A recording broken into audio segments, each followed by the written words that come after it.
जय श्री कृष्णा। राधे राधे। भक्तजनों, आज आप श्रवण करेंगे श्री शनिदेव की नई कथा। प्राचीन समय की बात है। अवंती नगरी में धन्य पाल नाम का एक अत्यंत धन्यवान सेठ रहता था। उसके पास अपार धन था। बेभाव महल, नौकर चाकर और समाज में ऊंचा मान सम्मान था, परंतु उसके हृदय में अहंकार बहुत अधिक था। वो गरीबों, साधुओं और दुखियों को छूत समझता था। किसी की सहायता करना उसे अपनी शान के खिलाफ लगता था। एक दिन नगर में शनिदेव का नाम लेकर एक वृद्धा साधु भिक्षा मांगने आया। उसने सेठ धनपाल से कहा, सेठ जी, थोड़ा अन्न दान कर दो, शनिदेव की कृपा होगी। सेठ ने क्रोधित होकर कहा, मेरे भाग का मालिक मैं सवाए हूँ। किसी शनि बनी से मुझे डर नहीं लगता। यह सुनकर साधु मुस्कुराया और बोला, समय आने पर हर जीवों को कर्मों का फल अवश्य मिलता है। इतना कहकर वह साधु चला गया। वास्तव में वह साधु सवाए शनिदेव थे। अब शनि की परीक्षा। कुछ ही दिनों में सेठ धनपाल का भाग्य बदलने लगा। व्यापार में भारी नुकसान हुआ, धन नष्ट होने लगा, मित्र शत्रु बन गया और परिवार में क्लेश बढ़ गया।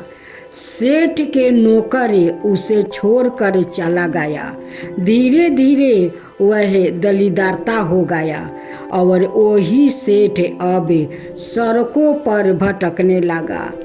एक दिन वह भूखे और पीड़ा से रोता हुआ बोला, हे प्रभु, मैंने क्या पाप किया है?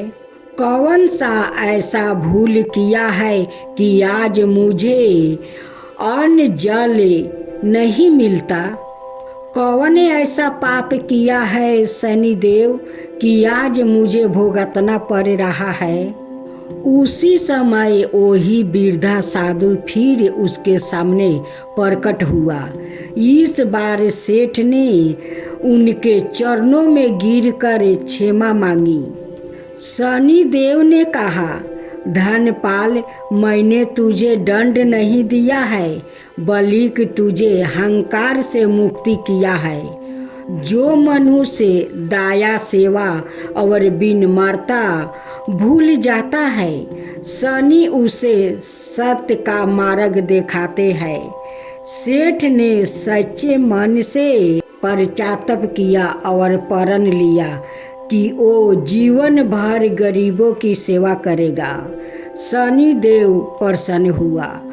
उनकी कृपा से सेठ को फिर से सम्मान और साधन मिले, लेकिन अब वो अहंकारी नहीं, धर्मात्मा बन चुका था। शनिदेव दंड नहीं, अन्याय देते हैं। अहंकार सबसे बड़ा शत्रु है। सेवा, दया और सत्य से शनि की कृपा प्राप्ति होती है। शनि की साढ़े शक्ति भी मनुष्य को सुधारने आती है, तोड़ना नहीं। आइए भक्तजनों, हम सब मिलकर शनि देव की कथा को श्रवण करें। शनि देव से संबंधित एक पौराणिक कथा के अनुसार एक समय शनि देव भगवान शंकर के धाम हिमालय पहुंच गया था। उन्होंने अपने गुरुदेव भगवान शिव को प्रणाम करके उसने आग्रह किया, हे प्रभु, मैं कल आपकी राशि में आने वाला हूँ, अर्थात मेरी बरक दृष्टि आप पर पड़ने वाली है। शनिदेव की बात सुनकर भगवान शंकर प्रभावित हो गया और बोले, हे शनिदेव, आप कितने समय तक अपनी बरक दृष्टि मुझ पर रखेंगे? शनिदेव बोले, हे नाथ, कल सावा पहर के लिए आप पर मेरी बकर दृष्टि रहेगी। शनिदेव की बात सुनकर भगवान शंकर चिंतित हो गए और शनि की वक्र दृष्टि से बचने के लिए उपाय सोचने लगा। शनि की दृष्टि से बचने हेतु अगले दिन भगवान शंकर मृत्यु लोक आए। भगवान शंकर ने शनि देव और उनकी बरक दृष्टि से बचने के लिए एक हाथी का रूप धारण कर लिया।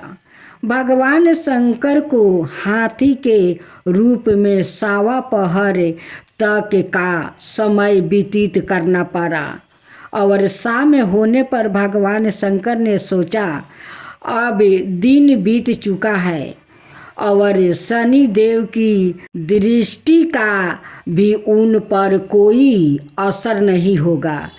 इसके उपरांत भगवान शंकर पुनः कैलाश पर्वत लौट आए।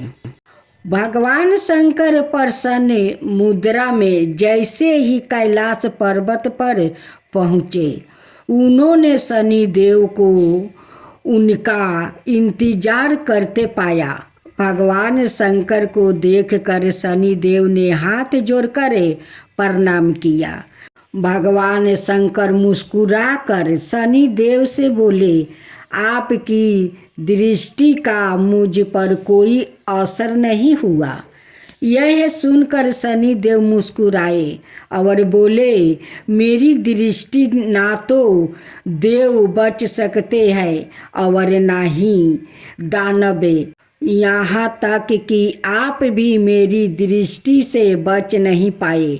यह सुनकर भगवान शंकर आश्चर्यचकित रह गए। शनि देव ने कहा, मेरी ही दृष्टि के कारण आपको सावा पहर के लिए देव योनि को छोड़कर पशु योनि में जाना पड़ा। इस प्रकार मेरी बरक दृष्टि आप पर पड़ गई और आप इसके पात्र बन गया। शनि देव की अन्याय पीड़िता देखकर भगवान शंकर प्रसन्न हो गए और शनि देव को हृदय से लगा लिया। एक कथा के अनुसार भगवान श्री गणेश भी शनि देव की नज़र से नहीं बच सके थे और उन्हें भी शनि की बरक दृष्टि का सामना करना पड़ा था। ब्रह्म वैवर्त पुराण के अनुसार माता पार्वती ने पुत्र प्राप्ति के लिए पूनक नाम का व्रत था, जिसके फल स्वरूप भगवान विष्णु ने उनके गर्भ से बालक रूप में जन्म लिया। जन्म के पश्चात सभी देवी और देवता शिव पार्वती को बधाई देने और बालक गणेश को आशीर्वाद देने के लिए बारी बारी से उपस्थित हुआ, परंतु शनि देव ने बालक गणेश को ना तो देखा और ना ही उनके पास गया। माता पार्वती को यह बात अपने पुत्र का अपमान लगी और वो रूठ हो गई। दरअसल पार्वती जी को शनि देव की पत्नी द्वारा दिए गए श्राप के बारे में वो पता नहीं था कि उनकी दृष्टि पड़ते ही हानि हो सकती है। उन्हें लगा कि शनि उनके पुत्र का अपमान कर रहे हैं। उन्होंने कहा, सूर्या पुत्र, अपनी गर्दन क्यों झुका रखी है? मेरे पुत्र की ओर देखो। तुम मेरे पुत्र को देख क्यों नहीं रहे हो? इस पर शनि देव ने कहा कि माते, मेरा ना ही देखना ही अच्छा है, क्योंकि सभी प्राणी अपनी अपनी करनी का फल भोगते हैं। मैं भी अपनी करनी का फल भोग रहा हूँ। ऐसा कहकर शनिदेव अपने श्राप के बारे में बताते हैं। तब माता पार्वती ने कहा कि सब कुछ ठीक होगा, तुम्हारे देखने पर कुछ अमंगल नहीं होगा, क्योंकि यह मेरा पुत्र है और इसे सभी देवताओं ने आशीर्वाद दिया है। शनिदेव ने माता पार्वती का रूठ भाव समझ कर उनकी आज्ञा मान ली और बालक गणेश को देख लिया, परंतु शनिदेव की दृष्टि पड़ते ही नवजात बालक का सिर धड़ से वो अलग होकर वो भस्म हो गया, ब्रह्मांड में विलीन हो गया। माता पार्वती अपने पुत्र की यह दशा देखकर बेहोश हो गई। तब माता पार्वती को इस आघात से वो बाहर निकालने और उनके क्रोध से बचने के लिए तत्काल ही भगवान विष्णु अपने वाहन गरुड़ पर सवार हो गया। उत्तर दिशा में स्थित पुष्पाभाद्रा नदी के तट पर गया। वहाँ उन्होंने एक हाथनी को देखा जो अपने बालक की और पीठ किए बैठी थी। इस संबंध में यह भी कहा जाता है कि वहाँ उसने देखा कि एक हथनी अपने नवजात शिशु को लेकर उत्तर दिशा में सिर करके सो रही थी। विष्णु भगवान ने शीघ्र ही सुदर्शन चक्र से नवजात गाजा शिशु का मस्तक काट लिया और वो उसे लेकर शिवलोक पहुँच गया और माता पार्वती के बालक के धड़ पर वो लगाकर उसके प्राण वापस किया। बाद में जब माता पार्वती को होश आया तो उन्होंने शनिदेव को श्राप दे दिया, परंतु सभी देवताओं ने शनि का पक्ष लेकर कहा कि इसमें उनकी गलती नहीं है। आपको तो उन्होंने सारी बात बता ही दिया था कि वो आपका बालक को क्यों नहीं देख रहे हैं, किंतु आपकी जिद पूरी करने हेतु ही शनिदेव ने आपके पुत्र को देखा। इसमें इनका कोई कसूर नहीं है माता। तब माता पार्वती ने शनिदेव को क्षमा कर दिया और श्राप को एक पैर की विकलाता के रूप में परिवर्तन कर दिया। इस तरह भगवान शिव और गणेश दोनों ही शनिदेव की नजर से बच नहीं पाए थे। शनि चालीसा।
कुंडल सरवने चम चम चमके, यही माला मुख तने मणि दमके। कर में गादा तीर सूल ठाकुरा, पर बीच करो हरही संध्यारा। पिंगल कृष्णो छाया नंदने, यमी को नष्टे रुद्र दुखी भंजने। सोरी मंद सनिदासा नामा भानुपुत्र पूजहि सभी कामा। जा पर प्रभु प्रसन्न हो जाई राखऊं रावण कर छन माही। पर्वत तीन होई निहारते तीनों को पर्वते करी डारते।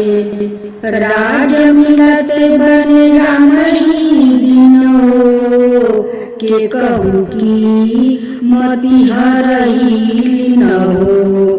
बनहु में मृगा कपट देखाई मातु जाने की गई चुराई।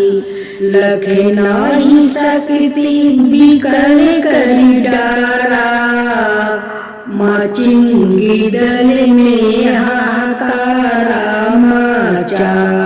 रावण की गति मति बुराई रामचंद्र सो बल बढ़ाई। दियो कोटि करी कंचन लंका बजी बजंगे वीर की डंका। निप विक्रम पर तोहि पंगु धारा चित्र मौरी निगिरी गयो हारा। हर नौलाखा लगायो चोरी हाथ पर डलवायो तोरी। भारी दासा निकष्टि दिखावे तेलही घर में केलू चलवायो। बिना रंगे दीपक माहे की न हो तब प्रसन्न प्रभु है सुखी दिन हो। हरिचंद्र निरीपी नारी बिकानी आपहु भरो डूम घर पानी। तैसे नल पर दासा सिरानी भंजू बिन कूद गई पानी। श्री शंकराई गरो जब जाई पार्वती को सती कराई। तानी की विलोकत ही करी सीरा नभे उड़ी गयो गौरी सुती सीता। पांडवा पर भयो दासा तुम्हारी बची दुर्पति होती उतारी। कौरव के भी गति मति मरायो युद्ध महाभारत करी डेरायो। रवि कह मुखे माए धरी तते काला लेकर कूद परो पताला। शेष देव लखी मिनती लाई रवि को मुक्ते दियो छुड़ाई। बाहन प्रभु के साथ सुजाना जग दिगज गर्दभ मेरी घिसावना। जम्बू के सिंह आदि नखधारी सोफल ज्योति से कहते पुकारी। गज वाहन लक्ष्मी गिरहे आवे हाय ते सुख संपत्ति उपजावे। गर्द बिहानी करे बहु काजा सिंगी सिद्धि करे राजा समाजा। शंभु की बुद्धि नष्ट करे डारे मीर दे कष्टि परान संहारे। जबे आवही प्रभु सवन सवारी चोरी आदि होए डर भारी। तैसही चारी चरण यह नामा सवरण लोहा चांदी और तामा। लोहा चरण पर जबे प्रभु आवे धन जन संपत्ति नष्ट करावे, समाता तर मारजते सुभिकारी, सौरन सबर सबर सुख मंगल भारी, जो यह सनिचलितर नीति गावे, कबहु न दासा निकष्ट सतावे, अधिभूति नादि दिखावे लीला, करो शत्रु के नासी बलि ढीला, जो पंडित सुयोग बुलवाई, विधवत शनि ग्रह शांति कराई, पीपल जल शनि दिवस चढ़ावते, दीप दान दे बहु सुखी पावते, कहत राम सुंदर प्रभु दासा, शनि सुमिरत सुखी होते प्रकाशा, पाठ शनिचराय देव को की हो भक्त तैयार, करत पाठ चालीसा दिन हो भव सागर पार। शनिवार व्रत की आरती। आरती की जो नर सिंह कुंवर की, वेद विमल यश गाऊ मेरे प्रभु जी, पहली आरती पहला देव बारे, हिरण्यकशिपु नख उदर बिदारे, दूसरी आरती बामन देवा बलि के द्वार पधारे हरिदेवा, तीसरी आरती बर्मा पधारे, साहस बाहु के भुजा उखारे, चौथी आरती असुर संहारे, भक्ति भविष्य लंका पधारे, पांचवी आरती कंस पछारे, गोपी ग्वाला शाखा प्रति पाले, तुलसी को अतरा कंठ मानी, हीरा हर्षिनी रेखी गावे दास कबीर। शनि देव गाथा का समापन इस प्रकार। हे भक्तों, शनि देव की यह पावन गाथा हमें यह सिखाती है कि मनुष्यों को अपने जीवन में कभी भी अहंकार नहीं करना चाहिए। जो व्याकृत सत्य धर्म में दया और सेवा के मार्ग पर चलता है, शनि देव उसके जीवन के कष्टों को हर लेते हैं और उसे उन्नति का आशीर्वाद देते हैं।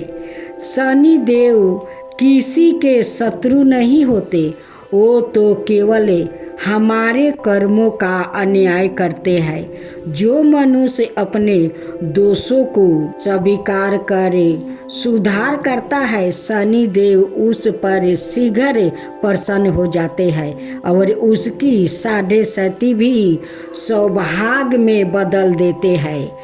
अतः हम चाहिए कि शनिवार के दिन शनि देव का श्रद्धा से पूजन करें, गरीबों और असहायों की सहायता करें और जीवन में संयम और विनम्रता बनाए रखें। ऐसा करने से शनि देव की कृपा सदैव बनी रहती है और सभी कष्ट दूर हो जाते हैं। जय श्री शनि देव, शनि महाराज की जय।